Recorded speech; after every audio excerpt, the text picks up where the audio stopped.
उपनिवेशवाद किसी देश के कुछ लोगों द्वारा दूसरे भूप्रदेश पर किसी विशेष क्षेत्र में अपनी बस्ती बसाने को उपनिवेश स्थापित करना कहते हैं। किसी देश में जो अपना कब्जा कर लेते हैं, वहाँ पे अपने लोगों को बसा लेते हैं, विशिष्ट क्षेत्र पर अपनी बस्ती बसाते, इसे उपनिवेशवाद स्थापित करना कहते हैं। किसी आर्थिक सैनिक दृष्टि से बलशाली देश को अपनी सामर्थ्य के बल पर किसी भूप्रदेश में व्याप्त भूप्रदेश को अपना राजनीतिक वर्चस्व स्थापित करना यानी उपनिवेशवाद कहलाता है। उपनिवेशवाद ये हो गया कि किसी देश के जो लोग थे वहाँ पे दूसरे देश पे अपना कब्जा कर लेते हैं, वहाँ के लोगों पर अपनी वहाँ पे जगह अपनी बस्ती स्थापित कर लेते हैं। अब जो उपनिवेशवाद है वो जो सैनिक दृष्टि से, जो आर्थिक दृष्टि से बलशाली होता है, सामर्थ्यपूर्ण होता है, वह दूसरे भूप्रदेश पर अपना वर्चस्व स्थापित करना चाहता है, इसे उपनिवेशवाद कहलाता है। यूरोपीय देशों की उपनिवेशवादी मानसिकता में से साम्राज्यवाद का उदय हुआ और जो यूरोपीय देश थे वह किसी भी जगह किसी भी देश पर आक्रमण करते थे अपना साम्राज्य फैलाने की दृष्टि से, और वो वहाँ पर उपनिवेश स्थापित कर लेते, उपनिवेशवाद स्थापित कर लेते, जिससे कारण उनका उपनिवासी जो मानसिकता थी, जो उनकी सोच थी, वह साम्राज्यवाद का उदय हुआ। उसमें साम्राज्यवाद विकसित राष्ट्रों द्वारा अविकसित राष्ट्रों पर अपना समग्र वर्चस्व करना और अनेक नए उपनिवेश स्थापित करना ही साम्राज्य कहलाता है। जो विकसित राष्ट्र होते थे, संपन्न होते आर्थिक दृष्टि से, सैनिक दृष्टि से, और वह क्या करते थे, दूसरे जो कमज़ोर राष्ट्र पर उन पर अपना वर्चस्व स्थापित करते थे, वहाँ अपना उपनिवेश स्थापित करना, उसके बाद वहाँ साम्राज्यवाद कहलाता था। एशिया और अफ्रीका महाद्वीप के अनेक देशों में यूरोपीय राष्ट्र की साम्राज्यवादी महत्वाकांक्षा का शिकार बने, और एशिया के जो बहुत सारे देश थे, अफ्रीका महाद्वीप के बहुत सारे देश थे, वही ये यूरोपीय राष्ट्र इनकी जो साम्राज्यवादी महत्वाकांक्षा था इसका वह शिकार हुए। उन्होंने वहाँ पे अपना साम्राज्य फैलाया, अपने उपनिवेश स्थापित किए। British east India company Bharat में साम्राज्यवाद। उसी प्रकार भारत में अपना व्यापारिक एकाधिक प्राप्त करने की दृष्टि से यूरोपीय सत्ताओं के बीच कांटे की प्रतिद्वंदिता चल रही थी, और यूरोपीय जो लोग थे, यूरोपीय सत्ताएं थे, वह भारत में अपना एकाधिक स्थापित करना चाहते थे। उनके बीच में कांटे की टक्कर थी कि हम भारत से व्यापार करेंगे, हम भारत में अपना व्यापार जमाएंगे। यह यूरोपीय सत्ता थी, उनके बीच में कांटों की टक्कर थी, प्रतिद्वंदिता थी। 1600 ईस्वी में अंग्रेजों ने भारत में व्यापार करने हेतु ब्रिटिश ईस्ट इंडिया कंपनी की स्थापना की, और 1600 ईस्वी में अंग्रेजों ने भारत में व्यापार करने की दृष्टि से उन्होंने एक कंपनी की शुरुआत की जिसका नाम था ब्रिटिश ईस्ट इंडिया कंपनी। इस कंपनी ने जहांगीर बादशाह की अनुमति प्राप्त करके सूरत में गोदाम स्थापित किए, और उस समय जो सूरत के जो बादशाह थे बादशाह जहांगीर, उन्होंने वहाँ से उनकी परमिशन लिए, उसकी अनुमति लिए, और अपने जो गोदाम थे अनाज रखने के लिए या व्यापारिक दृष्टि जो भी सामान रखने के लिए वो गोदाम स्थापित किए। इस कंपनी द्वारा भारत का इंग्लैंड के साथ व्यापार चलता था, और ईस्ट इंडिया कंपनी का जो था भारत के साथ व्यापार चलता था। गुजरात में उन्होंने अपने गोदाम स्थापित किए, वहाँ के जो राजा थे जहांगीर बादशाह, उसकी उन्होंने अनुमति लिया, और वहाँ पर उन्होंने अपना व्यापार शुरू किए। अंग्रेज और फ्रांसीसियों के बीच संघर्ष।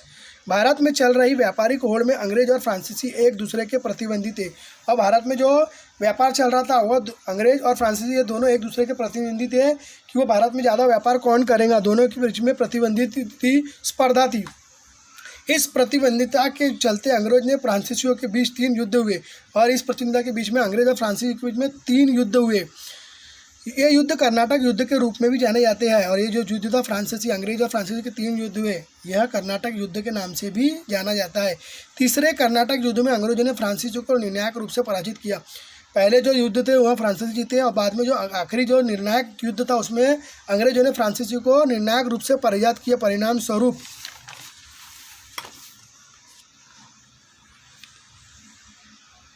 स्वरूप भारत में ब्रिटिश ईस्ट इंडिया कंपनी के सम्मुख कोई भी प्रबल यूरोपीय प्रतिस्पर्धी नहीं बचा, जिसके कारण जो भारत में ब्रिटिश इंडिया कंपनी के सामने कोई भी दूसरी यूरोपीय प्रतिस्पर्धा नहीं बचे, क्योंकि उन्होंने उनको हराकर, निर्णायक रूप से हराकर वह पूरा अपने कब्जे में कर लिया था।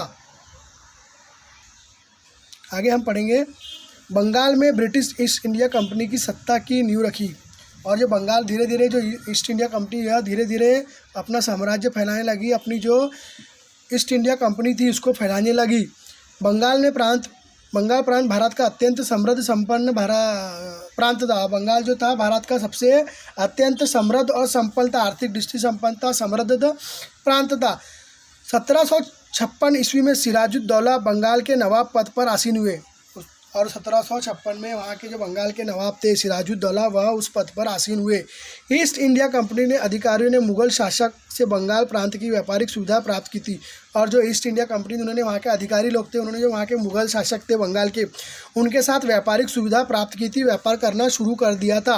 और ये अधिकारी उन व्यापारिक सुविधाओं का दुरुपयोग करते थे और उन्होंने अपने व्यापारिक संगठन, व्यापारिक साठगांठ की बादशाह के साथ, वहाँ के बंगाल के बादशाह के साथ, परंतु जो साठगांठ की जो व्यापारिक सुविधाएं थी उसका वह दुरुपयोग करने लगे। अंग्रेजों ने नवाब की अनुमति प्राप्त बिना कोलकाता में अपने गोदाम के चारों ओर बाड़ खड़ी कर दी। परिणाम स्वरूप सिराजुद्दौला अंग्रेजों को आक्रमण कर कोलकाता गोदाम पर नियंत्रण कर लिया।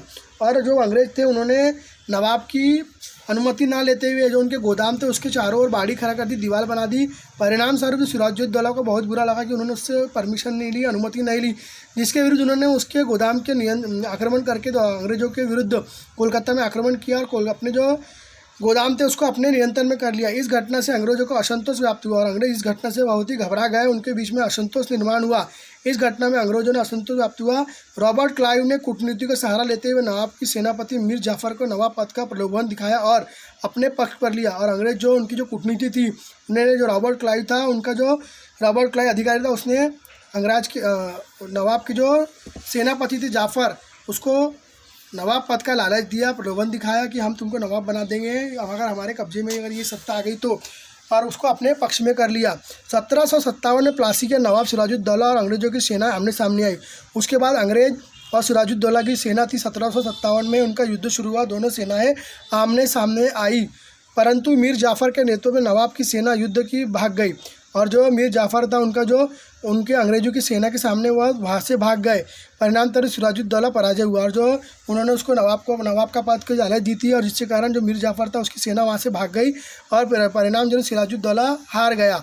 अंग्रेजों के समर्थन में मीर जाफ़र बंगाल का नवाब बना। आगे चलकर उसके विरोध किए जाने पर अंग्रेजों ने दामाद मीर कासिम को नवाब बनाया और उसी प्रकार फिर उन्होंने अंग्रेजों को नवाब बनाया। अंग्रेजों ने उसको नवाब का जो पद का लालच दिया था उसको नवाब बनाया, परंतु आगे चलकर फिर भी वो अंग्रेजों भी उसका विरोध करने लगे, उसकी अनुमति बिना कार्य करने लगे, जिसके कारण मीर जाफ़र ने भी अंग्रेजों का विरोध किया। फिर उन्होंने कूटनीति का उपयोग किया और मीर कासम जो उसका जवाई थे मीर जाफ़र के, उसको उन्होंने नवाब बनाया। मीर कासम ने अंग्रेजों के अवैध व्यापार की रोकथाम करने का प्रयास करते ही अंग्रेजों की मीर कासम को नवाब पद से प्रदान किया। फिर उसने मीर कासम ने भी अंग्रेजों की जो रोकथाम थी उसको रोकथाम करने का प्रयास करते ही अंग्रेजों ने मीर कासम को वहाँ का नवाब प्रदान कर दिया। और वो देखते थे जो हमारा विरोध कर रहा है तो उसको हटाकर वह दूसरे को, उसके प्रतिद्वंदी को, उसके सेनापति को या लालच देकर वह वहाँ का नवाब बना देते थे। बंगाल में चल रही अंग्रेजी और गतिविधियां अंकुश रखने के लिए मीर कासम, अयोध्या का नवाब सिराजुद्दौला और मुगल शासन आलम ने अंग्रेजों के विरुद्ध एकत्रित अभियान चलाया और अंग्रेजों का जो बंगाल में जो गतिविधियां थी वो अपना शासन धीरे धीरे स्थापित कर रहे थे, व्यापार आगे बढ़ा रहे थे, जिसके कारण मीर कासम, अयोध्या के नवाब सिराजुद्दौला, मुगल शासन का आलम, ये इन्होंने एकत्रित हुआ, तीनों एक साथ हुए और उन्होंने एक योजना बनाई, उनके विरुद्ध लड़ने का अभियान बनाया। 1764 में बिहार के बक्सर नामक स्थान पर यह युद्ध हुआ। इस युद्ध में अंग्रेज विजयी हुए और इन्होंने तीनों एकत्रित हुए, उन्होंने युद्ध करना शुरू किया। 1764 में एक युद्ध हुआ जिसमें अंग्रेज विजय हुए और ये जो तीनों एकत्रित थे ये हार गए। इस युद्ध